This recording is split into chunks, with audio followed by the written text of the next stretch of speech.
Hello friends, आप सभी का स्वागत है आपके यूट्यूब चैनल में। आज हम जिस कविता की बात कर रहे हैं, इस कविता का नाम है यह दीप अकेला।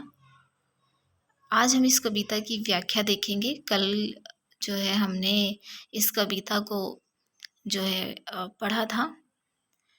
इस कविता के जो रचनाकार हैं वह हैं सच्चिदानंद हीरानंद वात्स्यायन के। इस कविता का जो संग्रह है वह है बावरा अहेरी और इसका प्रकाशन जो हुआ है वह है 18 अक्टूबर 1953 को। तो यह दीप अकेला कविता प्रयोगवाद और नई कविता के प्रमुख कवि अज्ञे द्वारा रचित है। अज्ञे एक मनोविश्लेषणवादी तथा व्यक्तिवादी कवि हैं। अपनी कविताओं में इन्होंने मानव मन की कुंठाओं तथा वासनाओं का वर्णन किया है और यह कविता अज्ञे की व्यक्तिवाद में समाज या समूह को शामिल करने की प्रतीत होती है। तो अज्ञे जो है प्रयोगवाद और नई कविता के काव्य सेतु रहे हैं। और यदि आपने अज्ञे का जीवन परिचय नहीं देखा है तो मैं जो है मेरी पिछली वीडियो जो है वह इनके जीवन परिचय से संबंधित है, जिसका लिंक मैं डिस्क्रिप्शन में डाल दूँगी। आप प्लीज़ उसे देख लीजिएगा पहले, क्योंकि किसी भी कवि की काव्य रचना पढ़ने से पहले एक बार आप उनके व्यक्तित्व को ज़रूर जानें, क्योंकि उनके व्यक्तित्व का प्रभाव उनकी जो है रचनाओं पर पड़ता है। तो इससे क्या होगा कि आपको इनकी कविताओं को समझने में मदद मिलेगी।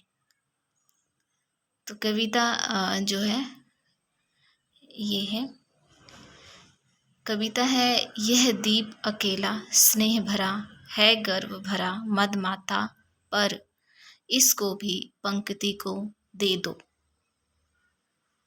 तो यहाँ कवि ये कहना चाहते हैं कि यह जो दीप है ये क्या है, अकेला है, परंतु स्नेह से भरा है, गर्व से भरा है, प्रेम से भरा है, जिसका इसको गर्व भी है, यानी इसको अपने स्नेह पर, प्रेम पर, गर्व पर जो है घमंड भी है।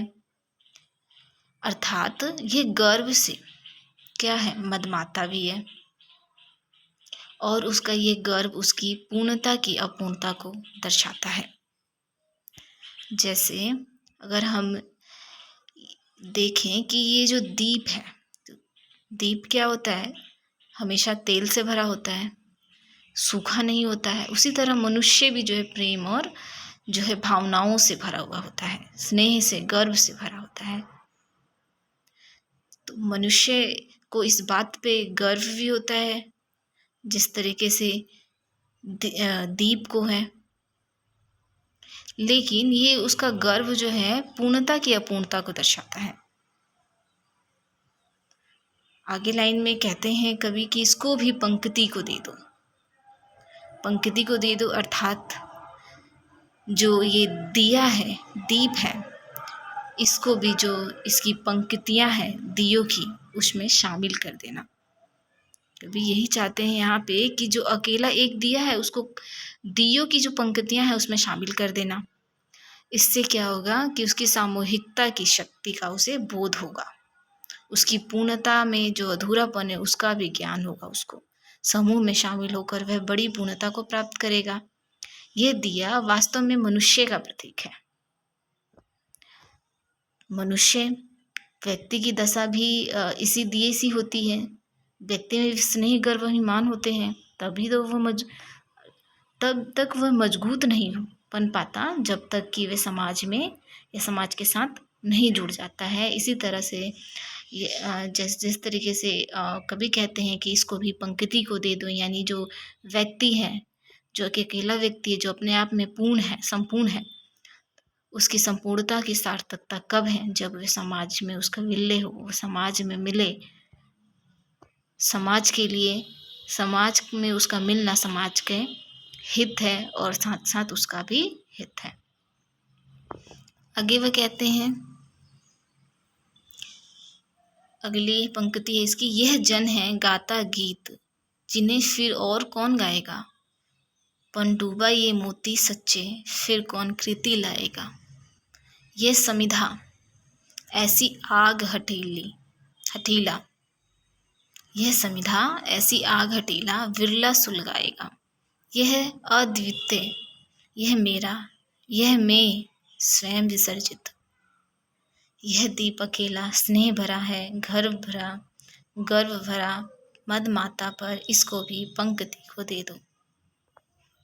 यह दीप ऐसी जनता के समान है जिसने ऐसे गीत गाए जो और कोई नहीं गा सकता। यह ऐसा पनडुब्बा है जिसने पानी में डुबकी लगाकर अनेक मोती लाए हैं, जैसा कि और कोई व्यक्ति या और कोई नहीं ला सकता है। यहाँ कवि का मानना है कि व्यक्ति को समाज से जुड़ना जरूरी है। क्यों? क्योंकि अगर एक प्रतिभावान व्यक्ति समाज से जुड़ेगा तो अपनी प्रतिभा से समाज का कल्याण करेगा। वैसे ही बोलते हैं ये कि जिस प्रकार गोताखोर समुद्र में डूबकर मोती निकालता है, इस गोतेखोर की तरह व्यक्ति यानी रचनाकार, कवि या प्रतिभावान व्यक्ति हृदय रूपी समुद्र में डूबकर रचना रूपी मोती को खोजकर लाता है। अगर हम उसे समाज से नहीं जोड़ेंगे तो ऐसी रचनाएं कौन खोज कर लाएगा। कवि कहते हैं कि यदि अगर रचनाकार जो है, कवि है, यदि वो समाज में नहीं जुड़ेगा, समाज के बारे में नहीं सोचेगा, अपने काव्य में समाज का दर्पण नहीं देगा, नहीं लिखेगा उसको, तो फिर ये समाज का कल्याण कैसे होगा। अगर कवि समाज से जुड़ता है तभी तो वो ऐसी रचनाएं खोज कर लाएगा समाज के लिए जिससे समाज का उद्धार हो। आगे कहते हैं कि यह यज्ञ की ऐसी समिधा है, समिधा जिसने ऐसी आग सुलगाई है जैसी और कोई नहीं सुलगा सकता। कवि कहते हैं कि रचनाकार एक हवन की लकड़ी के समान है। जिस प्रकार हवन की लकड़ी जलती है तो उसे बहुत लोगों को लाभ मिलता है, उसी तरह एक कुशल व्यक्ति समाज से जुड़ेगा तो उसका लाभ सभी को मिलेगा। उस गुणी व्यक्ति जैसा कोई समाज में दूसरा नहीं है। अगर वह व्यक्ति समाज से जुड़ेगा तो वह उसे हमारे देश का विकास होगा, हमारे देश का विकास ही करेगा वो। आगे ने जो है दीप के प्रतीक के लिए भी जन, पनडुब्बा तथा समिधा का प्रतीक चुना है। तो यहाँ आगे जो है प्रतीक, ये काव्य प्रतीकात्मक काव्य है। तो यहाँ पे ये जो है प्रतीक के रूप में क्या करते हैं, जन और पनडुब्बा और समिधा का प्रतीक चुनते हैं। ये तीनों प्रतीक व्यक्ति की विशिष्टता का बोध कराने वाले हैं, किंतु सामूहिकता की पूर्णता को भी व्यक्त करते हैं। व्यक्ति का अद्वितीय गीत जनता का सामूहिक क्रांति गीत बनकर चरम पूर्णता को प्राप्त करता है। तो व्यक्ति का जो अद्वितीय गीत है, जो उसके में क्षमता है, प्रतिभा है, वो जन में मिलकर उसके क्रांति गीत बनकर चरम पूर्णता को प्राप्त करती है। पनडुब्बा एक मोती कई मोतियों के साथ मिलकर नई पूर्णता प्राप्त करता है। समिधा की निरंतरता यज्ञ को पूर्ण बनाती है। जैसे लकड़ी जलकर क्या करती है, अंधकार को मिटाती है, प्रकाश देती है, वैसे ही प्रतिभावान व्यक्ति जो है अपनी प्रतिभा से समाज को प्रकाशवान करता है। व्यक्ति अपनी अद्वितीय तथा मैं मेरा आदि जो अस्तित्व को छोड़कर समूह में समर्पित हो जाता है, समूह को समर्पण कर देता है, तो एक बड़ी पूर्णता की सृष्टि करता है। जैसे एक दिया तो रोशनी देता है, किंतु दिवाली के सौंदर्य की पूर्णता नहीं पा सकता जब तक कि वह समूह में ना जुड़ जाए। उसी तरह जो है मनुष्य भी है, मनुष्य की पूर्णता उसका सामाजिक विल्य में है, उसकी सार्थकता उसका समाज में विल्य ही है। और ये आगे अपनी जो है पंक्तियों में कहते हैं, इसको भी पंक्ति में शामिल कर लो, इसको भी शक्ति दे दो। यह मधु है स्वयं काल की मोना का युग संचय, यह गोरस जीवन कामधेनु का अमृत पूत पे, यह अंकुर फोड़ धरा को रवि को ताकता निर्भय, यह स्वयं शंभु ब्रह्मा अयुत, इसको भी शक्ति दे दो। यह दीप अकेला स्नेह भरा गर्व भरा मदमाता, पर इसको भी पंक्ति दे दो। तो इस अनुच्छेद में आगे ने क्या किया है, दिया, या अगर हम दिया लें या कभी व्यक्ति लें तो व्यक्ति के लिए मधु गोरस अंकुर का जो है प्रतीक चुना है। और कवि कहते हैं कि यह काल के कटोरे यानी निरंतरण कई कालों से चलता आ रहा, तो या युगों से चलता आ रहा, तो यह काल के कटोरे में युगों तक संचित होने वाला मधु है। मधु जैसे मधुमक्खी शहद को निरंतरण इकट्ठा करती है, वैसे ही युगों तक संचित होने वाला मधु। कवि अद्वितीय गुणों वाले व्यक्ति के निर्माण की प्रक्रिया की ओर यहाँ इशारा करते हैं, जो एक दिन में, जिसका जो है एक दिन में निर्माण नहीं बल्कि वर्षों की साधना का परिणाम जो है होता है। यह जीवन रूपी कामधेनु की उस गोरस दूध की तरह है जो अमृत प्रदान करता है, उस अंकुर की तरह है जो पृथ्वी धरती को फोड़कर सूर्य की ओर निहारता है। तो जो यह दीप है या ये जो व्यक्ति है क्या है, तो यह जीवन रूपी जो कामधेनु है, जो देवताओं की गाय है, जिसका दूध क्या है, अमृत के समान है, उसको क्या करता है, प्रदान करता है। ये उस बीज की तरह जो पृथ्वी में पड़ा है, जो क्या करता है, अंकुरित होकर धरती को फोड़कर सूर्य की ओर देखता है। ये सभी चीज़ें जो हैं अपने स्वाभाविक रूप में होती हैं, स्वयं पैदा होती है, और यह जो है एक दूसरे से संबंध, इनका जो एक दूसरे से संबंध है और अलग अलग भी है। तो यहाँ पे कवि बोलते हैं कि ये प्राकृतिक स्वयं शंभु ब्रह्मा अयुध, इसको भी पंक्ति को दे दो। तो यहाँ उसकी निर्भय ताकत की बात करते हुए कि ये जो वह अंकुर है जिसने क्या किया है, धरा को स्वयं फोड़कर जो है देखा है, यह प्राकृतिक है, यह स्वयंभू है, जो क्या अपने आप उगा है, ब्रह्मा है, अयुत है। तो ब्रह्मा शंभु से जो है इसकी यहाँ पे क्या करते हैं, तुलना करते हुए कहते हैं। आगे ये बोलते हैं कि जो ये शक्ति है, यह मिलकर एक शक्ति का निर्माण कर सकते हैं, यानी जो एक अकेली शक्ति है वो मिलकर शक्ति का निर्माण कर सकते हैं। इसमें जीने की अदम्य क्षमता है, ये आत्म उसी ब्रह्मा का प्रतीक है, उसी की तरह अपार है, सामर्थ्यवान है, लेकिन इस ब्रह्मा को भी पूर्णता प्राप्त करनी है तो इसको भी शक्ति देना चाहिए, यानी इसको भी क्या करना चाहिए, इसको भी पंक्ति में शामिल कर देना चाहिए। इस अकेले जो व्यक्ति है उसको समाज में विलय कर लेना चाहिए। तो यह विश्वास नहीं जो अपनी लघुता में भी कांपा, यह विश्वास नहीं जो अपनी लघुता में कांपा, वह पीड़ा जिसकी गहराई को स्वयं उसी ने नापा, यानी वह पीड़ा जिसकी गहराई को उसने स्वयं ही नापा है। कुत्सा अपमान अवज्ञा के धुंधवाते कड़वे तम में, यानी अपमान, कुत्सवा, अवज्ञा के कड़वे तम में यह सदा द्रवित चिर जागरूक अनुरक्त नेत्र उलंब बाहु, यह चिर अखंड अपनापा, जिज्ञासु प्रदुभ सदा क्षमा में, इसको भी शक्ति को दे दो। यह दीप अकेला स्नेह भरा गर्व भरा मदमाता, इसको भी पंक्ति को दे दो। तो यहाँ कहते हैं कि यह जो है, यह वह विश्वास है जो आसानी से डिगने वाला नहीं है, यानी डगमगाने वाला नहीं है। यह वह पीड़ा है जिसे और कोई नहीं सह सकता, और किसने नहीं नापा है, उसे किसने नापा है, उस व्यक्ति ने, उसने स्वयं नापा है। व्यक्ति में ये विश्वास होता है, और ये विश्वास अपनी लघुता में भी नहीं कांपता, ना हिलता है, नहीं डगमगाता है। वह अपनी पीड़ा की गहराइयों को भली भांति जानता है कि एक व्यक्ति अपनी क्षमता को क्या करता है, भली भांति जानता है।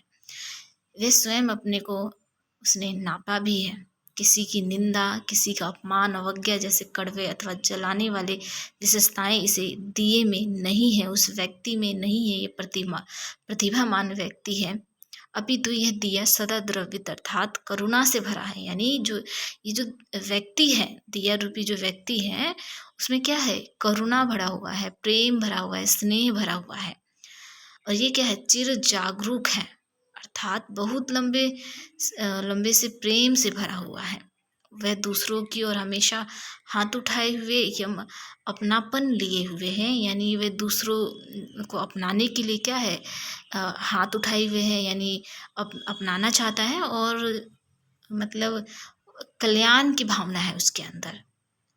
और वो क्या है, जिज्ञासु है, जानने की इच्छा रखने वाला है, प्रबुद्ध है, बुद्धिमान है, और गर्व से मदमाता। दिया क्या है, क्षमामय है, यानी उसके हृदय में क्षमा करने की क्षमता है, क्षमामय है, ठीक है। किंतु यह दिया अकेला है, यदि इससे जो है पंक्ति यानी समाज में स्थान मिल जाए तो इसका जीवन जो है सार्थक हो जाएगा। अंत इसे शक्ति दे देना चाहिए, इसको क्या करना चाहिए, पंक्ति में शामिल कर लेना चाहिए। जिससे क्या होगा कि समाज का कल्याण होगा। और एक व्यक्ति की सार्थकता कब है, जब तक वह अब जो है समूह में, समाज में शामिल नहीं होता, तब तक उसकी सार्थकता नहीं है। उसको अपना पूर्णता प्राप्त करने के लिए जो है समर्पण जरूरी है उस व्यक्ति को, यानी पंक्ति में शामिल होना जरूरी है। कविता की विशेषताएं देख लेते हैं। कविताएं मुझे आशा है कि आपको ये लाइन्स समझ में आ गई होंगी अच्छे से। आप इसको एक बार समझ लीजिए, फिर अपने हिसाब से भी आप इसको अपने शब्दों में लिख बोल सकते हैं। तो विशेष में देखते हैं कि ये तिहरे प्रतीक की कविता है, यानी इसमें ये क्या है, प्रतीकात्मक कविता है। इसमें प्रतीक के रूप में लिया गया, एक दिया का प्रतीक व्यक्ति से है, पंक्ति का प्रतीक किससे है, समाज से है। आत्मविश्वास की कविता है ये। कवि ने व्यक्ति की महत्ता को समाज से जोड़कर देखा है, यानी कवि क्या व्यक्ति की बात करते हैं, लेकिन व्यक्ति की अपनी पूर्णता के साथ साथ वो समाज के साथ जोड़कर उसकी पूर्णता, समर्पण को देखते हैं, कि उसकी सार्थकता को देखते हैं। दीप में यहाँ प्रतीकात्मकता का समावेश है। दीप व्यक्ति का प्रतीक है, समाज का प्रतीक, पंक्ति जो है वह समाज का प्रतीक है। गाथा गीत में अनुप्रास अलंकार है, कविता पर प्रयोगवादी शैली का प्रभाव है। इसमें तत्सम शब्दावली का प्रयोग हुआ है। कवि ने अनेक उदाहरण देकर व्यक्ति की सत्ता का समाज में विलय आवश्यक बताया है। तो मोस्ट इम्पॉर्टेंट है ये कि व्यक्ति कवि इसमें चाहते क्या हैं, कवि इसमें यही चाहते हैं कि एक जो व्यक्ति है वो क्या करे, समाज में विलय हो जाए, जिससे उसका क्या हो, समाज का कल्याण हो। विलय की बात करते हैं, समर्पण की बात करते हैं। दीप यहाँ मानव का प्रतीक है, यानी व्यक्ति का प्रतीक है। अब इम्पोर्टेंट चीज़ देख लेते हैं कि पूरे कविता का जो है सारा मूल संवेदना क्या है, पूरे में कविता की संदेश, इसमें संवेदना क्या है। तो इसमें आगे एक ऐसे दीप की बात करते हैं जो स्नेह और गर्व से भरा है, इसीलिए मनमाता है। इस पूर्णता के बोध ने उसे अकेला कर दिया है। अकेले होकर कोई कितना भी पूर्ण हो, समृद्ध हो जाए, सार्थक नहीं हो सकता है। वही बात जो बार बार कविता में बोली गई है। इसीलिए कवि चाहता है कि इससे अकेले दीप को पंक्ति में शामिल कर लो, यानी समाज में विलय कर लो। इससे इसकी महत्ता और सार्थकता क्या होगी, बढ़ जाएगी। तो यहाँ कविता समाप्त होती है। यहाँ पे हमने कविता की व्याख्या की, विशेषताएं देखी और कविता की मूल संवेदनाओं को देखा। तो ये वीडियो आपको कैसा लगा ज़रूर बताइएगा। और यदि आप हिंदी साहित्य के स्टूडेंट हैं, बीए कर रहे हैं, एमए कर रहे हैं, के सिलेबस में ये कविता, तो आप अपने दोस्तों को भी ज़रूर शेयर कीजिएगा। चैनल को लाइक, सब्सक्राइब और कमेंट ज़रूर कीजिए। धन्यवाद।